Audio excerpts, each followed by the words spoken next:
There's a lake in Africa where animals turn to stone. Not in a legend. Not in a movie. Right now, today, if a bird lands on the surface of this lake to take a drink, it can die within minutes, and its body won't rot. It won't decay. It will freeze in place, perfectly preserved like a statue carved by nature itself. Wings still spread, eyes still open, frozen in the exact moment of death. Photographers have found them. Flamingos, bats, even a fish eagle. Wings locked open, mid-flight, turned into what looks like solid rock.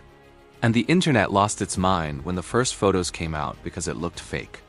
It looked like something out of a horror film. People thought it was photoshopped. It's not.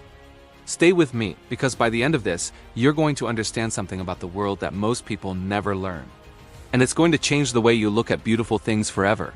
Now here's the part that hits different.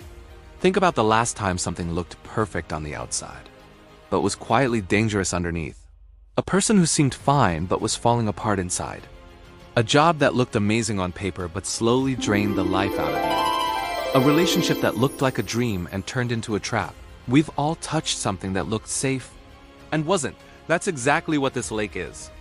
It's called Lake Natron in Tanzania. And from above, it looks like nothing on Earth. Blood red water, pink shorelines, steam rising off the surface like it's breathing. It looks like another planet. Tourists call it otherworldly. Photographers call it the most beautiful lake on Earth. But locals call it something else. They call it the lake that kills. So what actually happens here? Why does it do this? And more importantly, why does the water turn red like blood? Because it's not paint. It's not pollution. It's something alive. Let's go deeper, because the real answer is stranger than anything you're imagining right now. Lake Natron sits in the Great Rift Valley, fed by underground volcanic springs. And that's the first clue. This water isn't normal water. It comes from deep inside a volcanic region, loaded with sodium carbonate and other minerals washed down from the surrounding hills. Over thousands of years, those minerals built up and up and up until the lake's pH level shot up to somewhere between 9 and 10.5. To put that in perspective, that's almost as alkaline as ammonia, almost as caustic as bleach. And in the hottest parts of the year, when the African sun blasts down on it for months, the water can reach temperatures over 60 degrees Celsius. That's hot enough to burn skin. So now picture this. A bird flying over, exhausted, thirsty, looking for water in the middle of dry, cracked land. It sees the lake, it lands. And the moment its skin touches that surface, the alkaline salts start attacking it immediately, burning, calcifying. The soda ash in the water reacts with the animal's body, and if the creature is small, weak, or already struggling, it doesn't stand a chance. But here's where it gets even creepier. The reason the bodies don't rot, the reason they turn into these eerie stone-like statues, is because the same minerals that killed them preserve them. It's basically natural mummification. The sodium carbonate acts almost exactly like the substance ancient Egyptians used to preserve pharaohs. Nature accidentally built its own mummification chamber in the middle of Africa, without anyone asking it to. Pause on that for a second, because that thought alone is unsettling. A lake, sitting quietly under the sun, doing something so extreme it echoes ancient burial rituals thousands of years old, and it's still doing it today. Now here's the twist that nobody expects. The thing you're about to hear is going to flip everything you think you know about this lake. Despite being one of the most hostile environments on the planet, Lake Natron isn't just a death trap, it's also a nursery, a birthplace, a sanctuary. Because somehow, against every scientific expectation, millions of lesser flamingos choose this exact lake to breed. Not despite the danger. Because of it. The extreme alkalinity keeps predators away. Almost nothing else can survive here, which means almost nothing else can threaten flamingo eggs. So while this lake is capable of turning creatures to stone, it's also the single most important flamingo breeding ground on Earth. Around 2.5 million flamingos are born here. In the deadliest lake on the continent.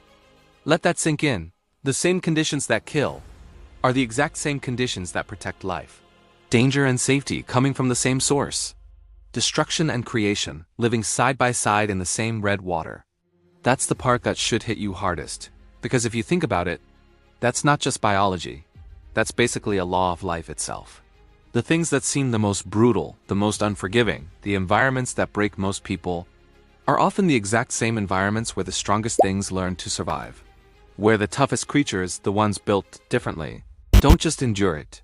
They thrive in it, while everything else avoids it out of fear. Flamingos don't fear this lake. They use it. They adapt to something almost nothing else on Earth can handle, and because of that, they get an entire kingdom to themselves. And that's the real story hiding underneath all those haunting photographs. It's not just a scary lake that turns animals to stone. It's a lake that separates the weak from the adapted. The ones who wander in unprepared don't survive. But the ones built for it don't just survive. They multiply by the millions, completely undisturbed. So next time you see something in your own life that looks brutal, overwhelming, maybe even dangerous, ask yourself the same question nature is silently asking every creature that flies over Lake Natron. Are you wandering and unprepared? Or are you built for exactly this? Lake Natron is still out there right now. Still glowing blood red under the African sun. Still steaming, still deadly to some, and still home to millions of others. Beautiful and brutal in the exact same breath. And maybe that's the real lesson this strange, terrifying lake has been trying to teach us the whole time. The things that look the most dangerous from the outside are sometimes the exact places where life learns to become unstoppable. If this pulled you in, hit subscribe, because there are more stories like this one hiding all over this planet, stranger, deadlier, and more beautiful than anything you'd expect. And I promise you, you haven't seen anything yet.